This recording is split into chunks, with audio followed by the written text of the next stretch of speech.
Alright guys, made it to Keystone Lake here in Oklahoma. I'm going to hopefully show you how to catch some bass in a cold water situation. Got my baits rigged up right now. Some of my favorite cold water baits.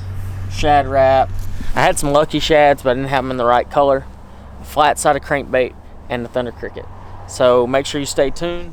Obviously it's really cold and people don't want to go out and fish because they're fishing in a heated crappie house right now. That's right, heated crappie house. That's how cold the water is going to be. I'm going to be willing to bet that the water's in the low 40s, mid to low 40s. So that's going to make it extremely tough, and that's why I came out here today to shoot in 18 to 20 degree weather, is to show you that you can still catch bass when it's cold. Make sure you stay tuned. Finally got the boat in the water.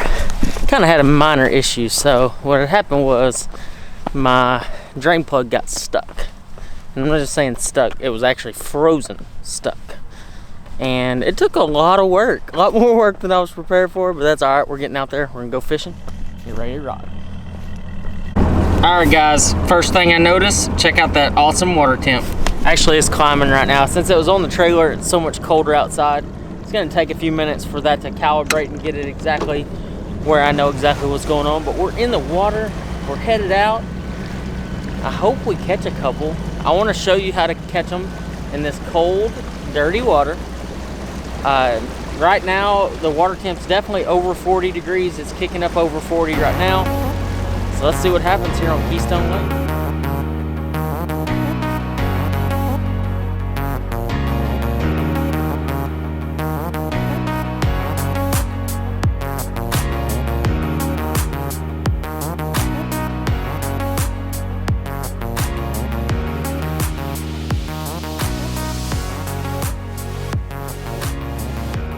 Alright guys, I want to break down for you exactly what crankbaits I like to crank with in this cold water. I break it down into two categories, shallow and deep. If I'm shallow cranking, I'm going to throw two different styles of crankbait. I'm going to throw the small crankbait, like a Lucky Shad or Shad Rap. I like to throw it in three colors, either a chrome, this orange, or a red. Or I like to throw a Flatside, a true Flatside balsa wood crankbait. Shallow build. This thing's gonna dive 3 to 6 foot, whatever range that you need. That's what I throw. I throw anywhere between chartreuse, red, or orange, your shad colors in that cold, dirty water. And I'm saying cold. It's 41 degree water temp today. You gotta throw a flat-sided crankbait. I mean, you don't have to. You can go out there and throw round bodies all you want to. You're not gonna catch them. These flat body baits definitely put more fish in the boat this time of year. Now, if those fish are off the bank a little bit, and I'm saying in that, I want to say like 7 to 9 foot range, and they will get there. I mean, sometimes if it gets cold enough, they'll kind of shift out in that little bit deeper water. I throw two different baits. I either throw a KVD 1.5 flat. As you can tell, it's still that flat body bait. As you can see, there's some similarities here. I like to throw flat-sided baits this time of year. I think it puts a lot of fish in the boat. I throw three colors in this flat. I throw either this green gizzard, I throw a chartreuse perch, which is a really light chartreuse color, or red. You can't beat those three colors. Those three colors are going to put all the fish in the boat for you. The other bait you almost can't go home without, or go out to the lake with, is a wiggle wart. This is actually a newer wiggle wart. I like catching them on both. I either throw the OG wiggle wart, which is the pre-wrap, or I throw the new one. I think you can catch them on both. I like colors out of both series. And sometimes I get them custom painted. So that actually talks about the crankbaits I like to use. The tackle though, for when I'm fishing my Shad Rap or Lucky Shad, I throw it on my favorite rod. And you know, I talked about earlier that you don't have to have a lot of different rod and reel setups to go out fishing. And I understand that we all can't afford to have 20, 30, whatever. You know, some of these pros have like so many freaking rods. And I do too, I have a bunch. But I like to find rods that I can use for multiple techniques. And in this case, I'm throwing the 610 medium extra fast action rod. This is the exact same rod, a different rod model, but it's definitely the exact same rod type that I was using when I won at Cherokee. This is called the Dock Sniper rod. It comes in a lot of different rod models. So like this is the Pro TI rod. We make it in the Custom Pro. We make it in like the Mach 2. We make it in a lot of different rod models so you can get it at a fairly reasonable price. But that rod, it has a lot of tip to it, but a good enough backbone that you can move those fish. I'm throwing it on a speed spin. This is a Custom Pro speed spin, a 3000 size. I want that little bit larger reel. It holds a little bit more line, has a little bit larger arbor spool, so it eliminates a lot of that line twist. I'm throwing a 10-pound braid to a 8-pound Strike King Tour Grade fluorocarbon leader. I like to throw 8. Sometimes I downsize to 6 on this Shad Rap, or the Lucky Shad. If I need to get it just a little bit deeper, I'll downsize to 6. But 8 is pretty safe. You can land these fish really easy. This Custom Pro has a good drag system to it, so you can get those fish in just about all the time. I did lose that one, but that's just how it goes sometimes. The other setup that I use, and this is for when I'm throwing the Wiggle Wart, the 1.5 flat, and the Flatside crankbait, I use all the same rod. So that's exactly what I'm saying, is you can use a lot of the same equipment for a lot of different techniques. So in this case, I actually throw this rod. This is a 7.6 medium heavy cranking rod. This is a Custom Pro ledge rod. This is one that Mark Rose designed. I use this for throwing like ball head jigs with a Rage Swimmer. I use it for a lot of different things. This is a great rod, all around rod. It has very parabolic, has a super light tip, so when those fish eat it, especially at the boat, you can still land them 5XD. I mean, the possibilities are endless on this cranking rod. And I'm throwing it on an old school Lew's reel, and I say old school because the BB1 has been reintroduced for a lot of years now. It's a 5-to-1 gear ratio reel, super slow, and I even reel it super slow with the slow gear ratio, so I'm just like going, so it's like snail's pace when I'm reeling this thing in. But I crank this time of year with 8-pound Strike King Tour Grade fluorocarbon. I don't go to 10, and I know some people don't agree with that, and that's okay. But that 8-pound line gets that Wiggle Wart, that DT flat, that Flatside crankbait just a little bit deeper, and I can fish it slow, and it gives that bait some really good action. So between these two setups, this is what you need when you're cold water cranking. It's been cold today, but man, these fish are biting every once in a while, so we're gonna run around and see if we can find some more of them. Right now we're fishing around some riprap, and I'm gonna show you exactly how to fish a cold water crankbait. What I mean by that is like a Shad Rap, a Strike King Lucky Shad, a very thin body, tight wobble crankbait on a spinning rod. So basically there's just a couple things that you need to look for whenever you're cold water cranking. Early spring, when the water temp is really low, right now it's 40 degrees, I'm looking for whether it's a transition on a bridge or a transition down a channel swing bank, but we're gonna get to that in a minute. But I'm gonna show you exactly how I fish a Shad Rap and what I fish it on. So basically what you do is you cast it out there just like so, and you're gonna reel it back really slow. Now this is a 6-1-to-1 gear ratio Lew's custom speed spin, so you want to reel that thing extremely slow. As you can see here, you don't want to just burn it in. This is not a time of year that you want to burn a crankbait in. This is the time of year that you want to fish it extremely slow and thorough whenever you're fishing an area. So basically you reel it out there. There's 2 retrieves that I do this time of year exclusively, really. Is either I'm doing a steady retrieve where I'm just reeling constantly really slow, and I'm really trying to count the rocks as I'm reeling. And one little quick fact for you, rocks tend to heat up a lot faster, so when you have these bright sunny days that we have today, it's a very good opportunity to get out here and crank rocks, especially in the afternoon like we are right now. So the first retrieve is just cast and reel. The second retrieve happens to be one of my favorite retrieves, and that's actually cast, reel, and glide. So basically what you're doing is you're casting out there and you're going to start reeling real slow, and then you're just going to move the rod tip, and you're going to work the rod tip really slow back towards you. It's almost like you're dragging a worm. But what this does is it gives even more of a slow presentation to that crankbait. And there's times when you're sitting there dragging it around like that, that you're going to catch them better than when you're just regular reeling it. So that's my retrieve for my thin body crankbait like a Lucky Shad or a Shad Rap. That's the way that I like to fish it. Tackle wise, I keep it pretty basic. I actually throw the same rod that I throw a wacky worm on, and that is a rod that's very near and dear to my heart. It's the Dock Sniper. In this case, I'm throwing the new Pro TI rod, but we make the Dock Sniper in a bunch of different rod models, or rod series, and this just happens to be one that I picked up for today.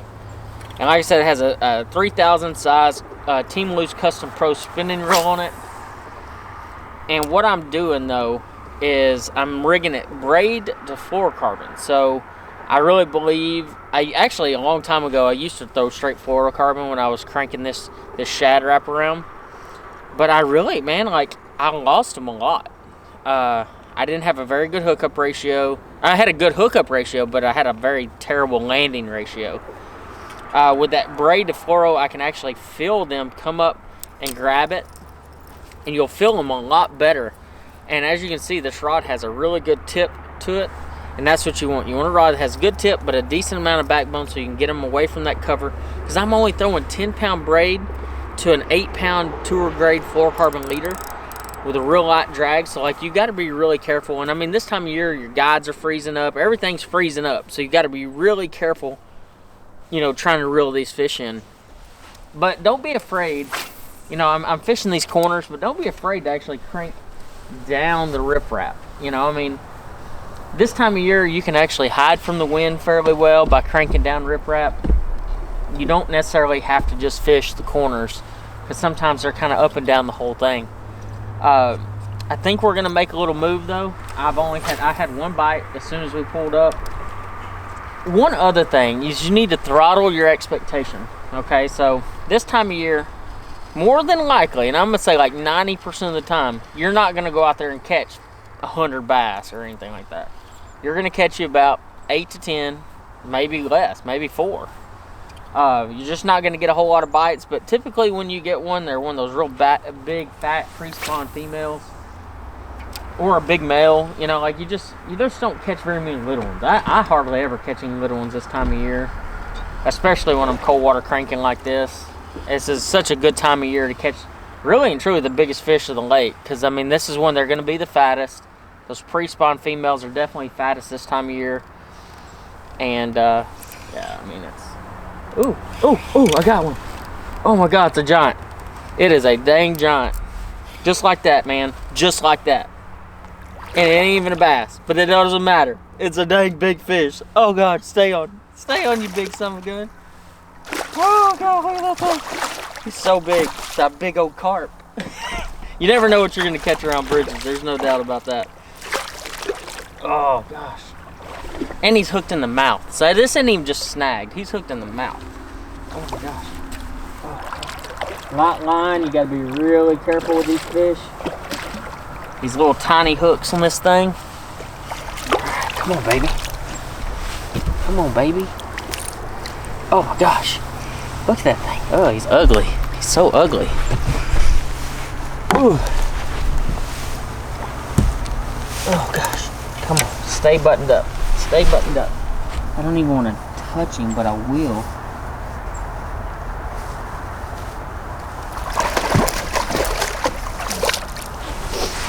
Ooh. Check that out. Oh my gosh. He's so big. I don't even know where to grab him. And he's so cold. Wow. Oh man.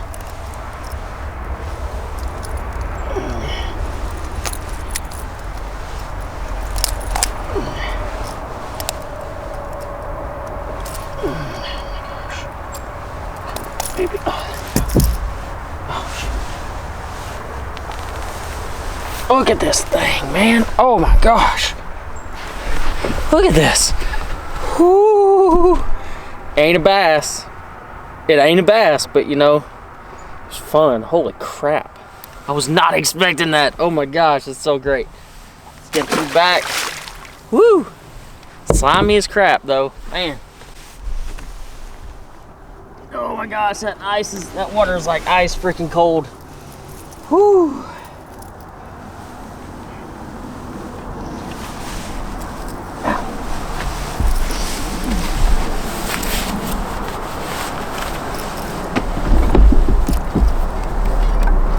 Well, that's 2 bites.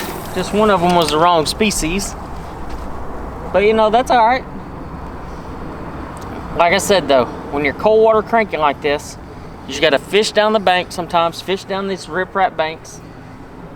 Just see what happens. You know, actually, I'm on the wrong side of this bridge right now, and I'm gonna explain to you why. So, the way the sun came up, it actually came up and stays on the other side of the bridge, and that's really important to pay attention to clues around you. If you look at this bank right here, all the rocks are completely frozen, okay? So that means the sun has not hit these rocks. And it's because the sun is on the other side of the bridge. So those rocks are actually, in fact, going to be warmer than this side. So more than likely, I'm on the wrong side of the bridge right now. Maybe I'll get a bite, maybe I won't. I doubt I will, because those bass really want that warmth right now. Even if it's a half a degree or a degree, they're gonna flock to that. Now, not every fish in the lake is gonna swim to the bridge and set up where you can catch them cranking. But in this case, I feel like the warmer side is definitely your friend. All right, guys, now we've moved just kind of right down the bank from here to a transition bank. And transition banks are some of my favorite, especially if they have a channel swing that's associated with it, like you see right here. So obviously you see this channel swing right up next to the bank, and where it goes from steep to flat is what you would call a transition. In this case, as you can see, there's a lot bigger rock on this bank. All right, and this rock has been out in the sun a little bit, and that's when I'm gonna turn to my flat-sided crankbait. So I keep my technique really similar to that Shad Rap right now, and what I mean by that is I use 2 different retrieves. I do a steady, really slow retrieve, or my second retrieve is actually the exact same, the drag. So you cast it out and drag. But as you can see here, we're fishing a transition. You see how gigantic these rocks are, okay? But right up ahead where the transition is, the rocks get a lot smaller and a lot flatter. So what I'm gonna actually target is where those big rocks hit the small rocks.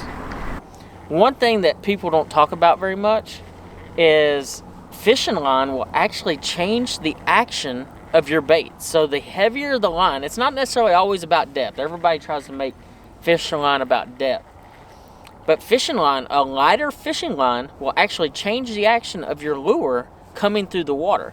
20-pound test in comparison to 8-pound test is going to give that bait a completely different action.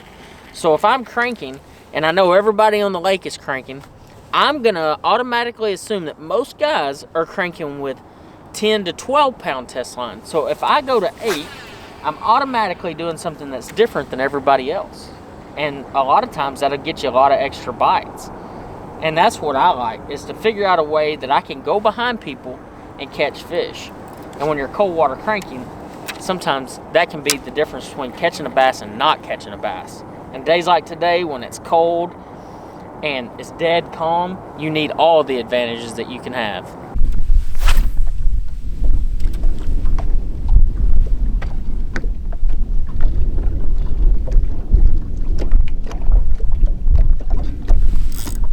Oh, I got one.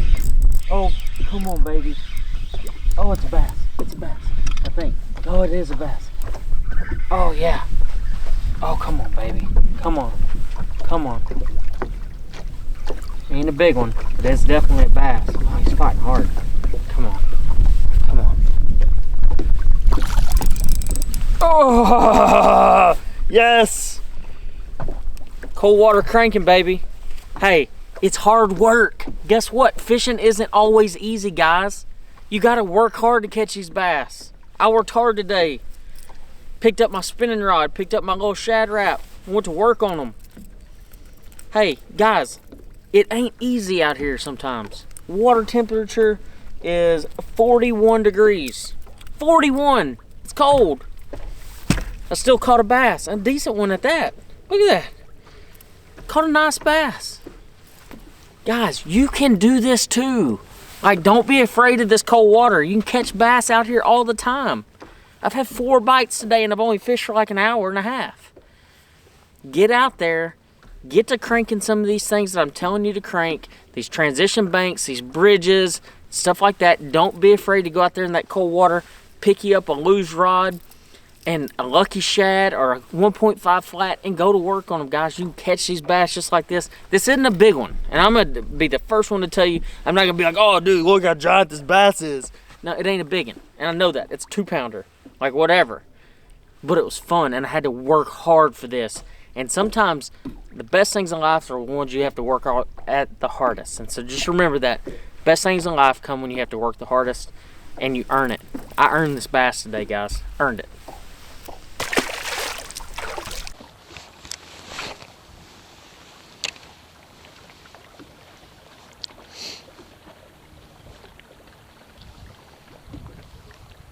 Oh, there's one. Oh, good one. Oh my gosh. Be a bass, baby, be a bass. Because if that's a bass, that's a dang big one.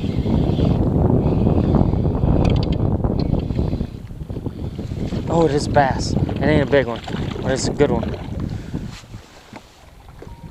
Oh, come here, baby.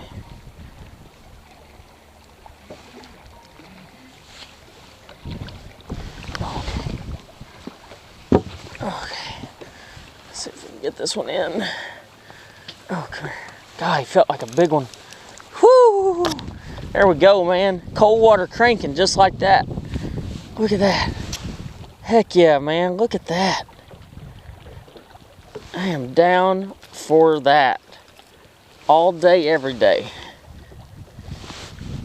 Man, there we go. There we go. Cold water cranking, bro.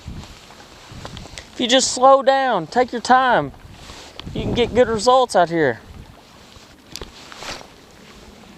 So what we did is we started on a bridge, didn't get any bites, so we transitioned to these channel swing banks, and now we've had quite a few bites.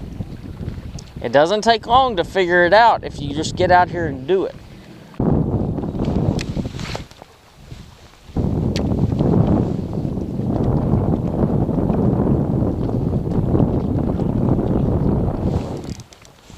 Oh, there's one.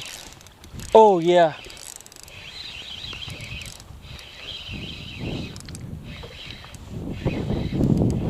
There we go. Come on, baby.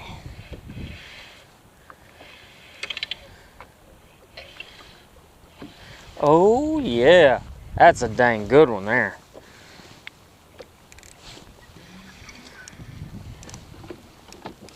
Oh, come on. He's barely hooked. It's barely hooked. Okay. Come here, baby.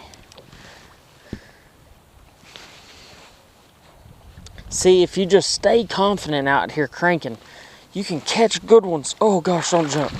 Don't jump. There we go. You just got to stay confident. You got to stay with it. It ain't easy, man, but this cold water cranking, 41-degree water temperature, you can catch them. I promise. Oh gosh, don't jump, don't jump, don't.